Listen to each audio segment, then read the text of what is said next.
Hello, and welcome to Pillow Making with Modern Concepts. I'm Elizabeth Morgan. I've selected a fall autumn theme pillow as a great project to teach you these concepts.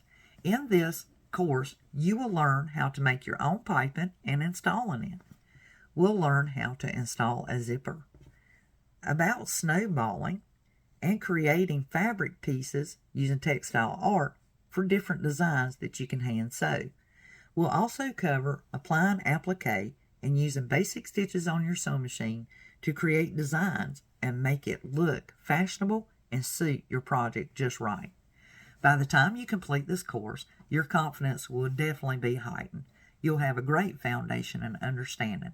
So if you're a beginner expanding your skills, perhaps you're someone learning a new hobby, or you're a designer looking for new ideas and projects, or perhaps you're someone looking for a project that will sell very well and be very fluid and profitable for you, you've selected the right course.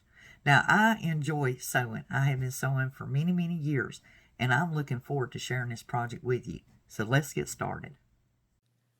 Tools and supplies. Preparing to create.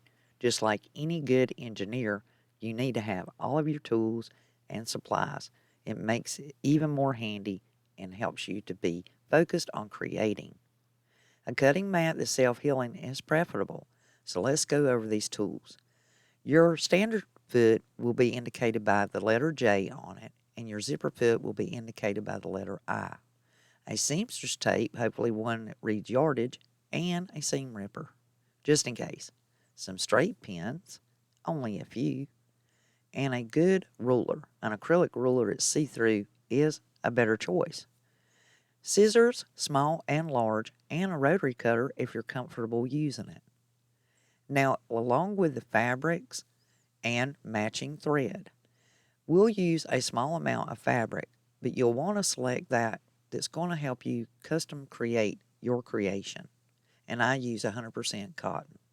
Repurpose, upcycle, and thrift budget creations by repurposing some old decor or one of your old pillows. You'll need a needle and thread for the slow sewing we'll be doing during this course. Check and have a firm surface, clothing iron, and perhaps some fabric starch. I don't pre-wash, but just in case you need to iron the wrinkles. A sewing machine, whether it's digital or standard, and let's get sewing. Slow sew fabric yo-yos to make our pumpkin. This is true textile art, and we will need 25 yo-yos. Now, these are really easy to make, and it will strengthen your skill in using a needle and thread. We're going to use a 4-inch circle. I'm using a mason jar wide mouth metal lid, and a fat quarter will generally yield you around 20 circles. So you'll need 25. Sky's the limit. 4 inches of a fabric strip, you can double it up, and this way you can cut multiple circles all at one time. There again, select fabric that's preferable to your taste and your project. So we're going to thread our needle and run it through the back, and then we're going to basically use a running basting stitch all the way around this circle across the top of the fabric. Go about every quarter of an inch and pick up your fabric, running your needle through the top of it. As you begin pulling on it, you'll realize that it is drawing up the fabric and turning the raw edge under. This is exactly what we desire to achieve. Continue running your basting stitch all the way around your fabric circle. These designs can make many creations and standalone projects. They're very beautiful, along with fabrics of textures and colors. Sky is the limit. So as you run your basting stitch, once you get around your fabric circle, pull the knotted thread that we began with and draw them to pull up and gather your fabric. Just give it a few ties to create a knot so that your yo-yo stays formed and doesn't come undone. This is such a wonderful project you can do as you rest and relax, very stress-free. And remember, check social media. There are many avenues you can see many projects. Be sure to follow me on Skillshare, for future projects using yo-yos. Clip your threads, tie a knot in the end of it so that you're ready to begin a new yo-yo.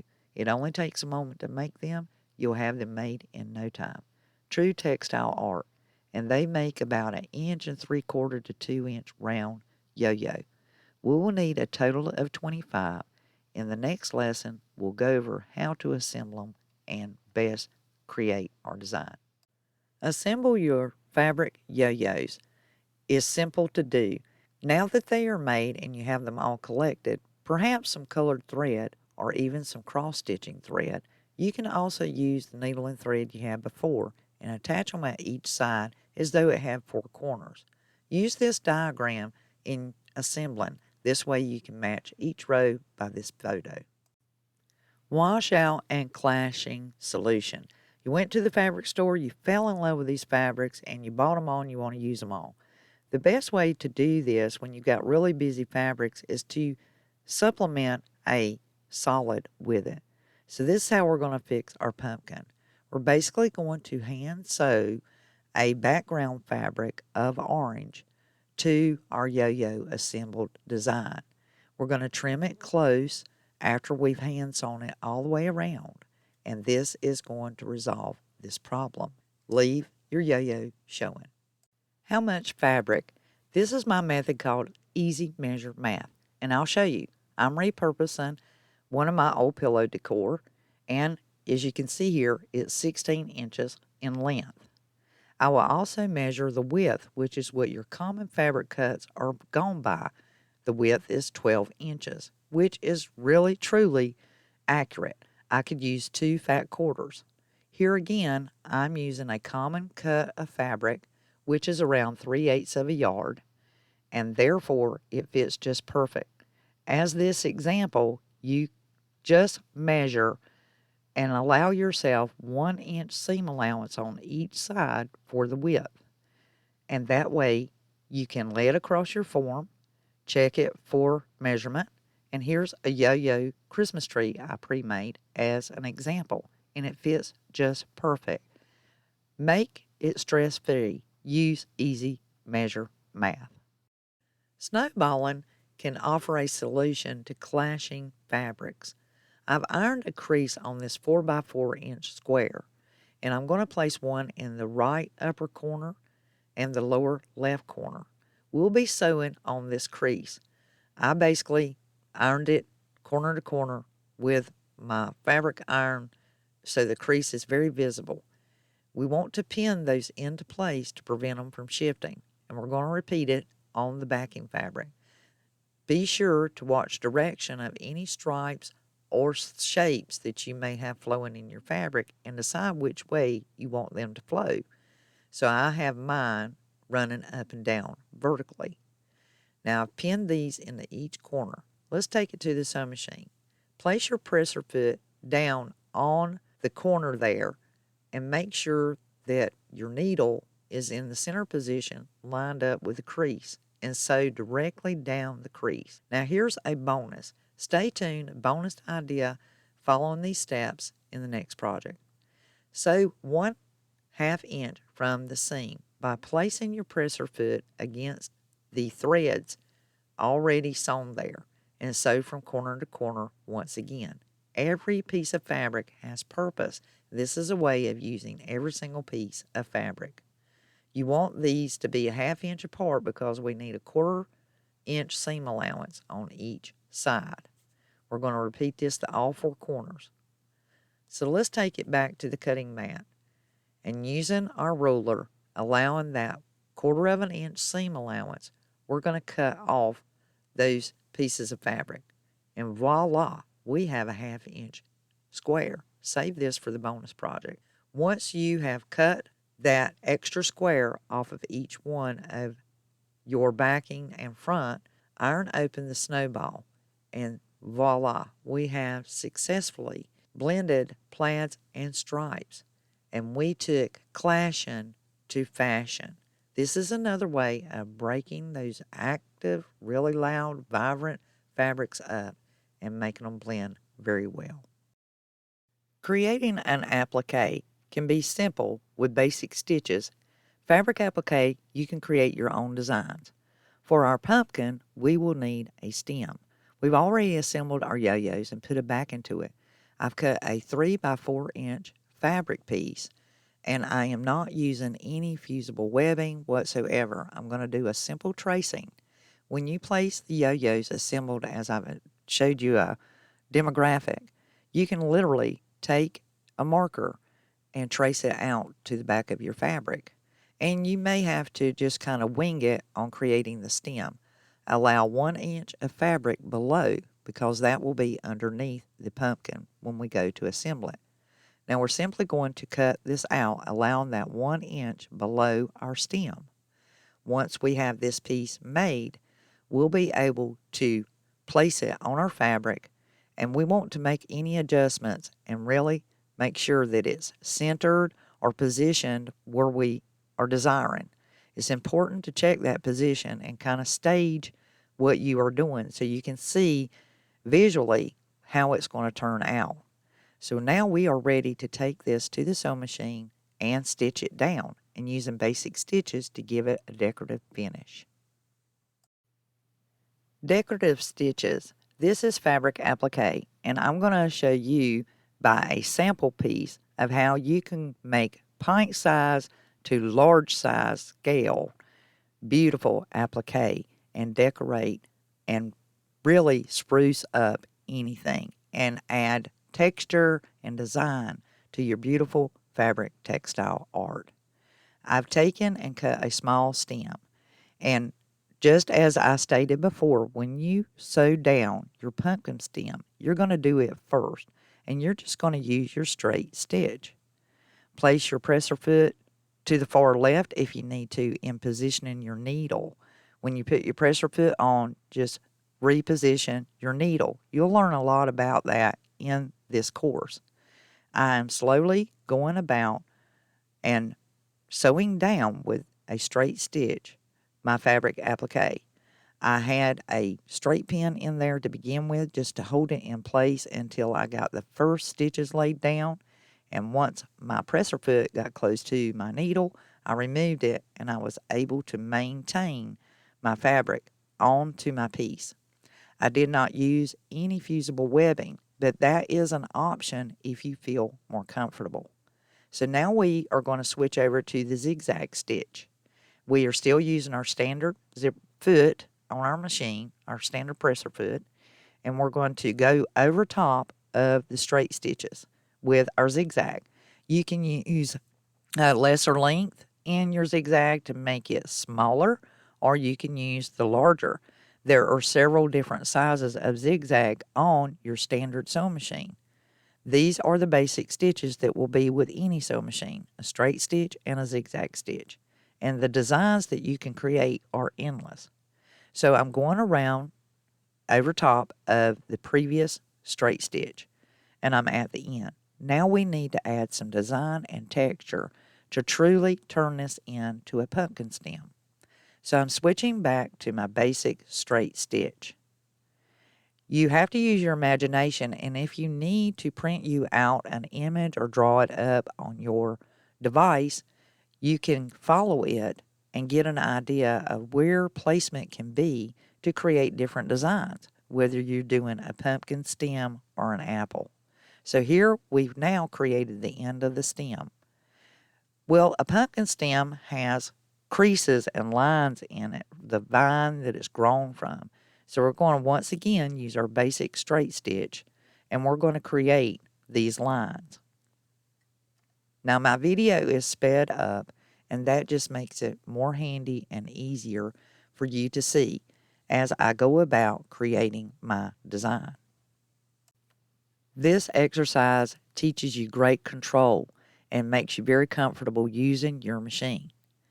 As we go about creating the lines in this pumpkin stem, you can see that you can easily stop it, start it, go as slow or as fast as you like. And a great deal of the time, fabric applique is done with a 2.5 millimeter stitching. Now we're going to put our little pumpkins. I've cut 2 circles and I've laid them halfway of one another. using a pin to just position them and make sure they're exactly where I desire them to be before I ever put the first stitch in. Now, since I've gotten this placed, it doesn't look quite right, so I can take it and reposition it. When I begin, you want to begin at the very center. That way you go ahead and harness down your design. And once again, with a basic straight stitch, I'm just following the circle curve of this little pumpkin. And it will turn into a pumpkin once these circles are sewn correctly. So I'm going to follow all the way around my pumpkin circles on the outer edges. It's best to fasten down the center and the outer edges and then work in towards your center area whenever you're doing fabric applique, especially if you're not using fusible webbing. I'm not using any kind of stabilizer or fusible webbing. This is fabric to fabric. But if your stitches are consistent, smooth, and close to one another, you can pull this off. It's not always the case, but we always have stabilizers as our backup. So now I have gone all the way around the design. Now it's time to put our creases and lines and make our dimensions on our pumpkin. So I've gone down through the center, and those are kind of an oval shape, making the two in the center. As I come around, I'm going to put another round in between the outer and inner. And once I meet it in the center, I'm going to pitch it up a bit and bring it back out so that it has that neat little shape at the bottom of the pumpkin. Voila! Isn't she adorable? And I'm going to give you a close-up so that you can see. So trim back any of your tails of thread that are left over and smooth it out. Iron it, press it, and she's ready for use. Making piping, custom trimmings. This is really easy to accomplish. We're going to cut our strips of fabric 2 inches wide, and we're going to be using some 1/4 inch cotton clothesline rope. Now we're going to use my easy measure math, so we measure our project area all the way around.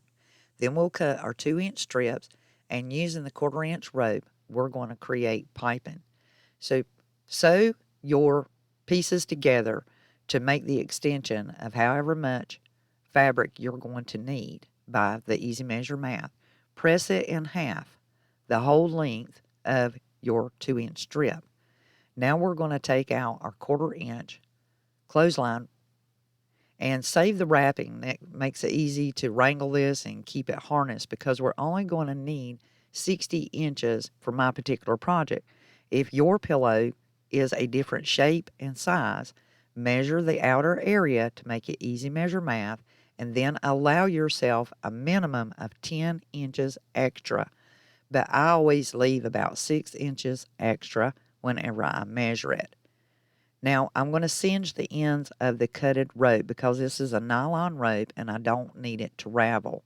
Be careful when you do this because nylon is a plastic and it melts and it's hot. Now we're going to take the rope over to the iron and we're just going to get some heat to it so we'll straighten it out because we don't need these coiling and bending to keep us from moving right along with our project. So it just kind of straightens it out a bit. We're going to extend it 1 inch beyond the beginning of our fabric and clip it into place. Then we're going to place it inside right into the fold of our 2-inch strip of fabric. And it should nestle in there just right. Now check to make sure that your ends are evenly folded together. And then pin it or place some of your clips to hold it while you get it over to the sewing machine. That looks really nice and smooth. And you can do this the full length. Once you get it to your sewing machine, it's important to switch over to your zipper foot, which is indicated with the letter I. So if you're wondering which the zipper foot, look for the letter I in a low shank sewing machine, sewing feet. Place it onto your sewing machine. And when you place this zipper foot on, you want to place it on the left side of the foot. There are 2 posts there. Attach it to the far left side of your zipper presser foot. This will make placing our piping into our fabric a breeze. We need to adjust our needle position to the far left as well. So on your machine, the far left 0.0 as far as the width, and you can see here my needle is to the far left position. I'm going to place my presser foot 1 inch down from the beginning of our fabric. That extends the 1 inch of rope as well as the fabric. Park your presser foot against that piping. This is really easy, and your stitching length can be a basting stitch. So put it all the way up to 5 millimeter. And as long as you have your presser foot parked against the piping, the fabric is even, your needle position is in the far left position, and you have a basting stitch, which floats through your sewing machine really fast. We need a basting stitch just to hold our rope or cord into place. You're going to go the entire length. At the bottom, leave 1 inch unsewn. We do not want to sew this latter inch, and do not use a back stitch. Just leave the last 1 inch unsewn. Voila, we have made our piping successfully. And once we are ready, we can take that, attach it to our project, and we are ready to go. It looks real nice. Check your work and make sure everything is stitched. Attaching piping. This is easing in trims. We're going to leave the first 6 inches, that's 3 inches from the end and 3 inches from the beginning, unsewn. We're going to put our standard presser foot on, and we're going to center our needle position. At this point, we are going to create a basting stitch. So let's lengthen our stitch up to our basting stitch, which is commonly 5.0 millimeter. You will also find this on your dial of a standard sewing machine. We're going to place our presser foot against that piping, and we're going to slide it all the way up so that we leave that first 3 inches unsewn.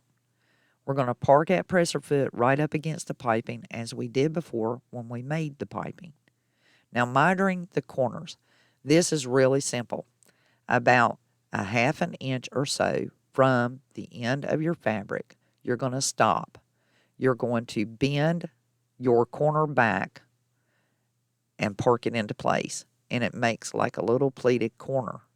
I will demonstrate this so you can see it easier, but so you can understand what we're going for is we are laying that piping down, and we will be able to flow and keep our presser foot completely on the width of whatever fabric's left over and park it against the piping. So in slow motion, here we go. We're going to sew down, beg your pardon. We're going to sew down. We're going to take our thumb and fold over the corner. When we pleat it back, we're going to raise our presser foot. We're going to pleat it backwards. Just give it a fold. And when we do, we're going to push the fold back to the left. We're going to put those few stitches in there. We're going to stop, raise our presser foot, turn our fabric, and then fold our corner back behind. We're going to place our presser foot back down and continue sewing. There's a spring on that presser foot, so I had to raise it up to let my piping up underneath it so it doesn't get caught and throw me off. We're going to continue sewing. Once again, when we get to the bottom end of the corner, we're going to take our thumb and fold it back, leaving that length. We're just going to pleat that corner and then fold it back to the left, put our few stitches till we get it down to the end there. We're going to stop, raise our presser foot, turn our fabric, and press our piping back behind the foot. Get everything straight and smooth and in position, and then we can place our foot back down, park it against the piping, and continue to sew. Now we need to bring this down to 3 inches before the ending, so we need to stop. Take your ruler and check to see, is it 3 inches from the end? Give it a few stitches, back stitch it to lock the stitch down in place, and cut it. And then we're going to use our ruler here, Yes, we have 3 inches from the end. Now we're going to check our beginning, which we already know should be 3 inches from the beginning. And I have it pinned. And yes, 3 inches from the beginning. That's our 6 inches total unsewn. Now we need to tie these ends together and give it a smooth finish. We're just verifying 6 inches unsewn. Now let's take our pin out, and I can already tell you that we need to lay these pieces together and take a magic marker, a pen, something you can visually see, and mark the beginning of your start on the tail that we left there. We need to open this up and clip those stitches so that we can open up our fabric, because we need to connect these two pieces together. So just cut back to your marking, cut off the extra rope that's there. We're not going to need it because the extended 1 inch coming out of our beginning, we're going to lay inside of that canal. So we're just checking it, and we're going to pull up our fabric to meet the ends. Also, on our beginning, we have it stitched down, so we need to clip a few stitches away from that to allow us at least 1 inch exposure so we can get this under the machine. So pull the rope down out of your way, lay your two fabrics together at the mark that you made. At the mark that you made, pin it into place. When we place this under our presser foot, we're going to get the rope out of our way there for a moment and grab a hold of it, get everything wrangled together. And when we put this under our presser foot, we're going to be using the whole width of our presser foot because our foot is even, and we also have a center needle position. So you're stitching right across it to join the two pieces together. Okay, let's check it, give it a look. That's looking pretty good. Yep, that's what we want. Now let's cut off that excess fabric. We don't need it, and that'll take care of the mark. Mark's not going to be seen. We only use that a place to begin to place our foot. We need to take a little more rope off here. It's just a tad bit too long, just a smidge, and we're going to tuck it in right into that area where the other rope was, and slide. Just make sure we smooth it out, fold it back over, get everything back into position.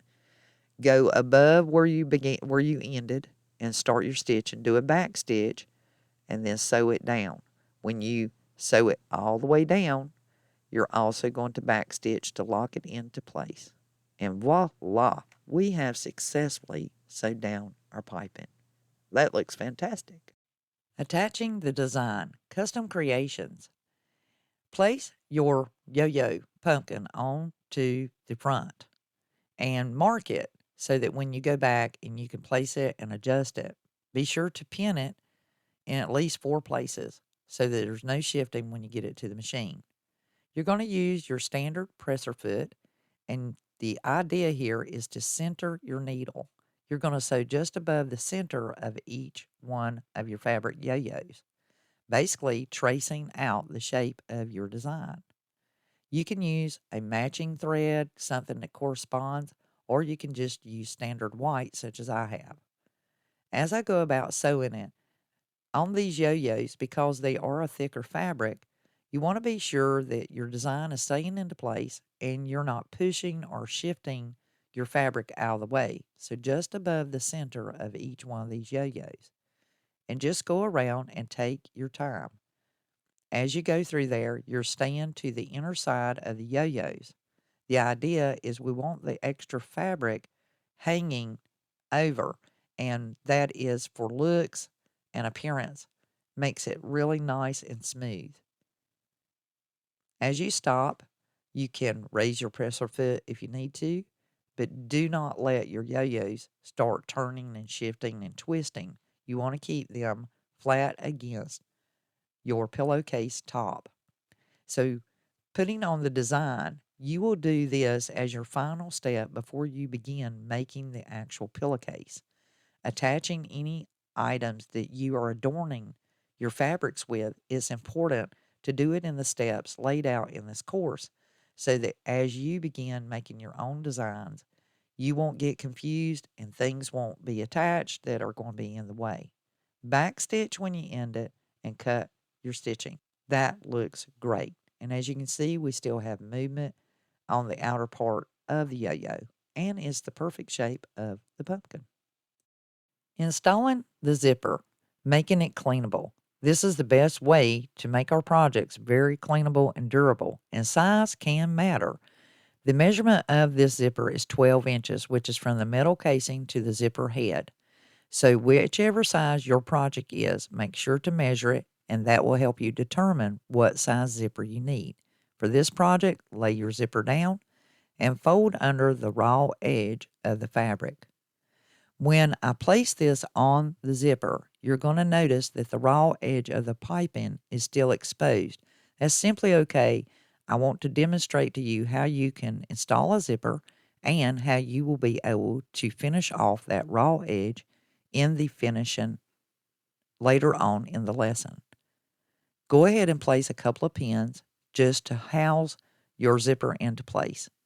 As you can see here, the piping fabric is buttoned up against the zipper itself with a couple of pins, and it's the length of the pillow. Let's take it to the machine and select your zipper foot indicated by the letter I. It has a unique shape to it, and as you can see here, for low shank machines. When you install it on your machine, you want to place that zipper foot into the right side post of the zipper foot. You leave your needle position in the center position, which is generally 3.5.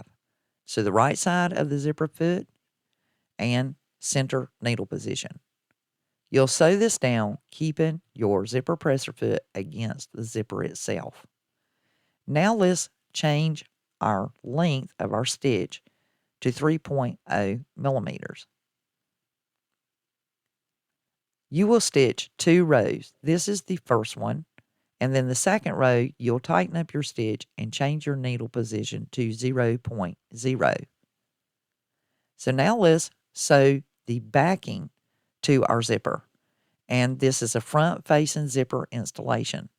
I'm going to fold over a 1/2 inch of the fabric, and I am rolling it with what we call a wooden roll press. This is a nice little tool to have, and it keeps you from going to the iron. I'm going to pin it down with a couple of pins, making sure everything is lined up. I'm going to change my zipper foot to the left side post, and I'm going to leave my needle in the 3.5 center position and sew down my first stitches. Just adjust that needle position back to 0.0 when you do your second row of stitching. This is our first row of stitching. So we just need it in the center needle position, 3.5. That will harness it down, and that's our first row of stitches. And that looks really nice. So next, we're going to put a second row of stitching, and we're simply going to adjust our stitching. So position your needle width to 0.0 or 2.0 for the second row, depending on your machine. And leave your stitching length back to 2.5 millimeters. This is a lock-in stitch. It's tighter stitching. And now sew down your second row of stitching for your zipper. We'll be doing some finishing on this zipper later on. For the time being, we've got our zipper into place, and we're testing it, and it works great. Sewing the pillowcase, closing our seams. We're simply going to lay it down and place the backing over the front, right sides facing together.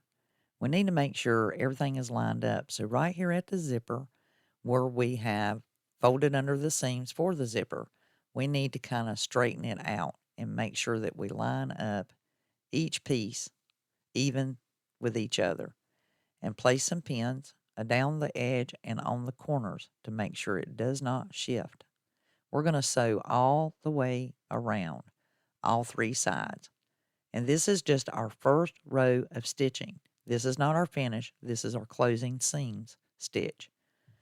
We'll have more to do.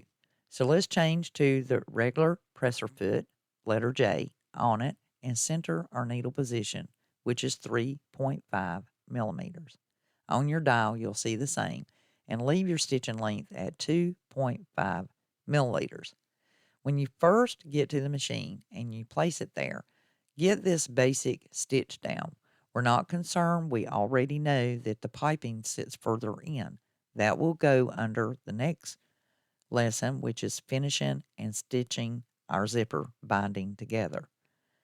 So just get around and make sure that nothing is shifting, that both of the top and the bottom of the pillowcase are even and staying sewn together, and they are not shifting or turning or sliding on you.